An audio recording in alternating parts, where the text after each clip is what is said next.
ว่าเห็นยังอันนี้เห็นยังอันนี้โอ้เงินโอ้ยวันได้หยุดเจ้าสวัสดีสุขุสุคนพี่น้องยินดีต้อนรับเข้าสู่ช่องบุญอ้วนชาแนลมื้อนี้กะพามาเบิ่งขึ้นเฮือนเป็นประเพณีแต่ละท้องถิ่นบ่คือกันการขึ้นเฮือนมันเพิ่นได้แห่ซะก่อนแห่2-3 รอบแล้วก็ขึ้นไป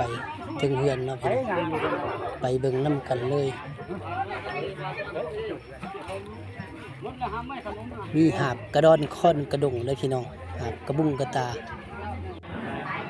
คือถือสาดถือหมอน